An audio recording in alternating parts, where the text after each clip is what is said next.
YouTube family, if you're interested in an important tip that can help you be successful after your transition from the military, stay tuned for the duration of this video. I got something for you. Perfect. Perfect.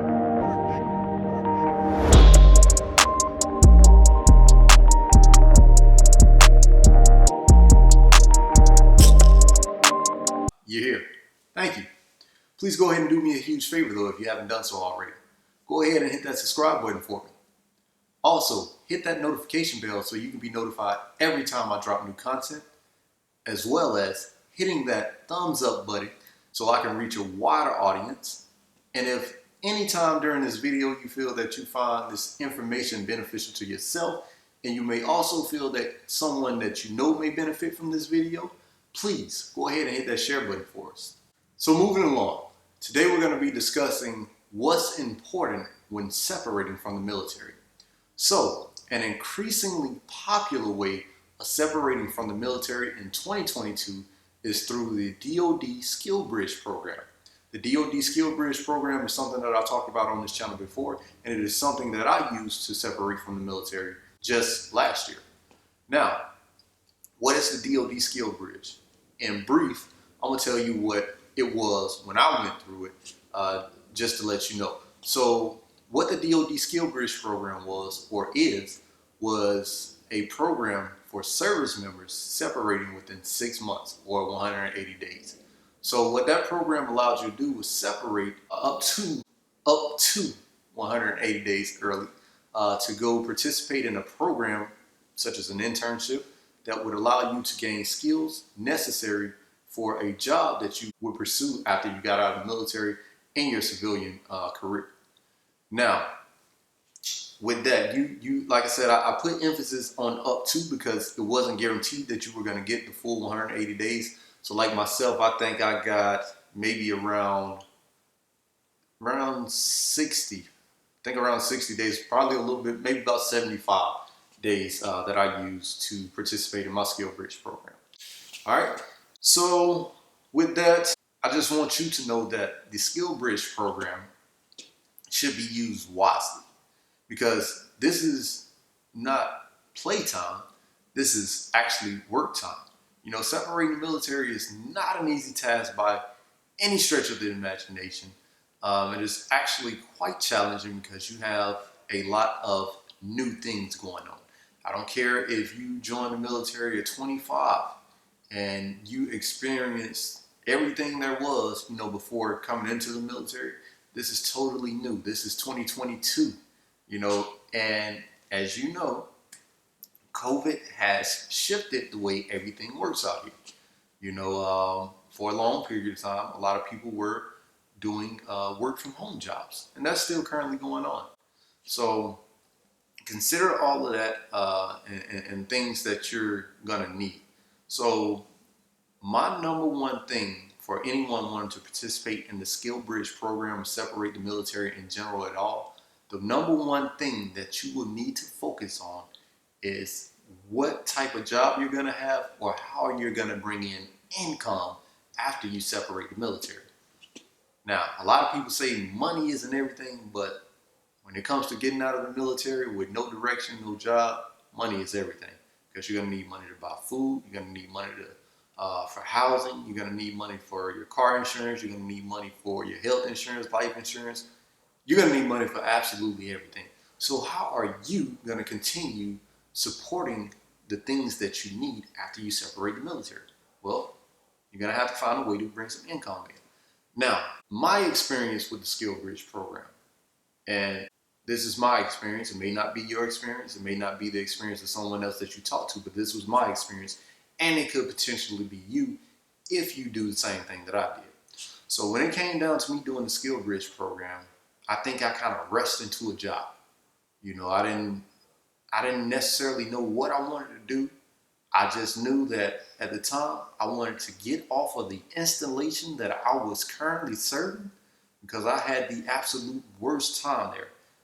I dealt with a lot of toxic leadership, and I think I kind of used that as an escape. So when it came time for me to pick a job, I picked something that I felt like, you know, I would enjoy.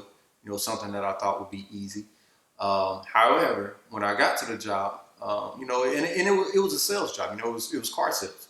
When I got to the job, it started off cool. When you get your first car sale in, you're really excited.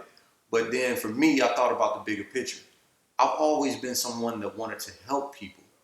And through car sales, I did feel like I was helping people to a certain extent until I got down to what was real. And what was real was making money.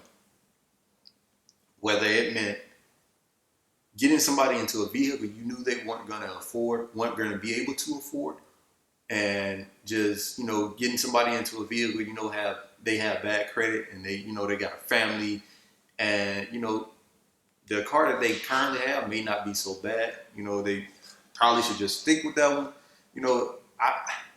I just felt like I wasn't being honest with myself and honest with those people, that some of those people that I would probably be selling vehicles to in the future.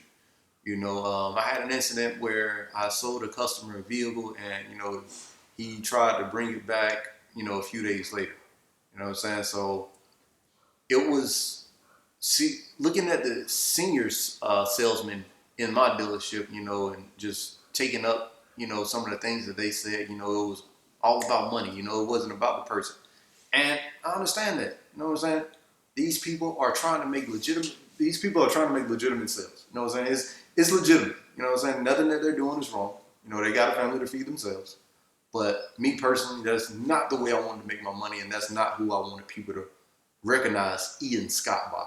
I did not want people to say, oh, that's Ian Scott, the shiesty car salesman. Go to him, he's going to rip you off. He's going to get you into a nice vehicle, but he knows you can't afford it. You know what I'm saying? And in all reality, that's not the job of the car salesman to be your financial advisor, to tell you what financial mistakes you're making. So again, it's multiple ways of looking at it, but the way I looked at it then and the way I look at it now is I don't want to necessarily, just be, I guess, ripping people off, selling someone a product that I don't necessarily believe in, right? All right, so I quit that job. Not necessarily quit the job because I was unskilled breed, so I didn't necessarily have a job. I received a job offer actually before the program even ended, and I declined their offer. And some things happened, and I moved into something else. Well, as I was quitting the job, I was reached out to through my LinkedIn account by a company that sold insurance. And, I was all for it in the beginning because I thought, hey, insurance, that's a product that people actually need. You know what I'm saying? I will feel very good about myself selling someone some insurance. So I looked into it, and I started the process, paid for, I think I had to pay $100 for some type of membership to get all of like the home tools, like the office stuff that I needed, that I would need. And I think I paid like $30 for one of the programs to get the material to get licensed in my state. And then the guy read to me, or he came to meet me actually, and just laid everything out, as to how this would work. I didn't necessarily, not that I didn't understand the model that they were using, I didn't like the model. And I knew that model wouldn't work for me. So it's kind of like a pyramid scheme. You're just bringing people in, like basically like a pyramid. I didn't necessarily like that. I don't want to hound someone for their time to buy into my product. It wasn't selling insurance, it was selling people, because I was basically recruiting people in. You know what I'm saying? And that was just a trash model. All right. Fast forward, I go to a legitimate insurance company, and I apply for them, and thinking, hey, this is what I want to do.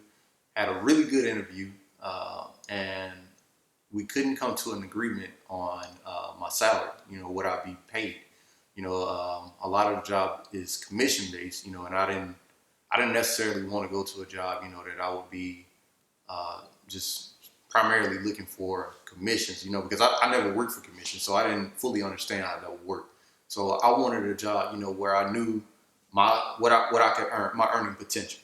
I didn't want to, I guess, sit around and make these cold calls trying to hound people to come in and get insurance. Um, so after that, I was kind of struggling to find, hey, what do I want to do? Well, age 21, I was really dead set on becoming a truck driver.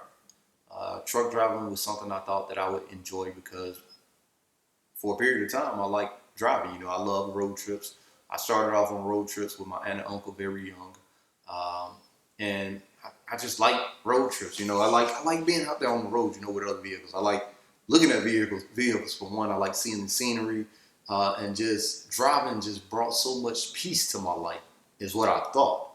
And then I rushed out, got my CDL.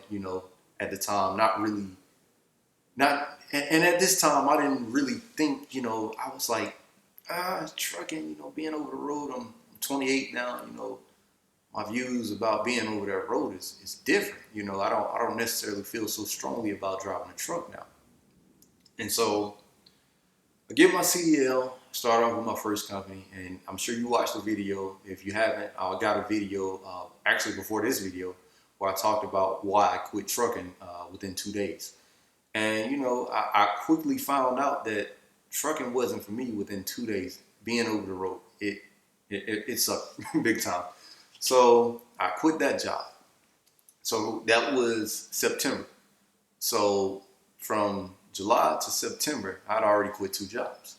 All right. Fast forward, I was out of a job for a couple of weeks. Now I'm dipping into my emergency fund once again.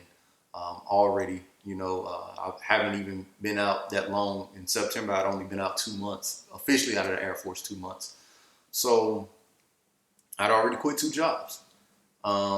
And after that, I tried trucking again, just for the simple fact that, I'd taken this time to go earn my CDL. I used that my GI Bill, and I didn't want to feel like I wasted money, So I was like, well, let me go get my money's worth out of this, So I tried another local trucking company. Now with this one, the local trucking company, I was home every night. I had benefits, and I was making a pretty decent check every week.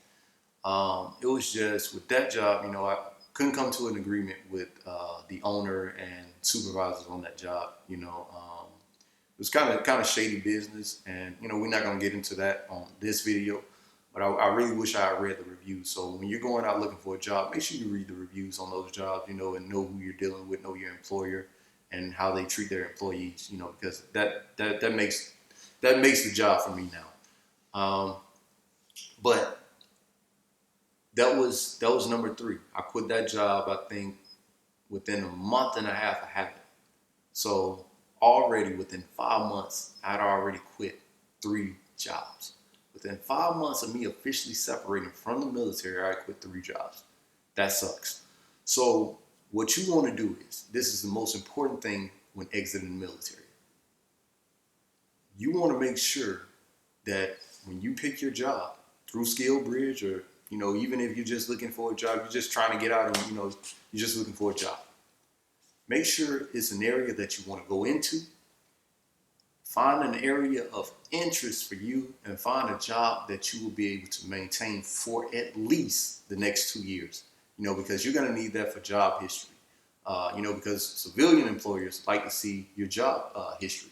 And, within 2 years, if you're going into a new field, that's solid enough to say that, all right, he or she has gained some experience and we're willing to work with this person. You know what I'm saying? To further enhance the qualities that they already bring to the table. 2 years, I feel like, is enough to say that you bring experience, when you're going for another job, if you choose to go for another job. But bottom line, when picking a job, make sure it is something that you like and something that you will stick with for at least 2 years. Don't be like me, because like I said, you're going to want something that is going to bring you some income, something that you can put money to the side, build up your emergency fund, and so forth. So you're going to need a nest egg. So think about all those things when picking your job. Don't just go to SkillBridge because it's an easy way to get out. You can get out early. This is your future you're talking about. And this is your real future outside of the military. It's not playtime out here. It's grind time.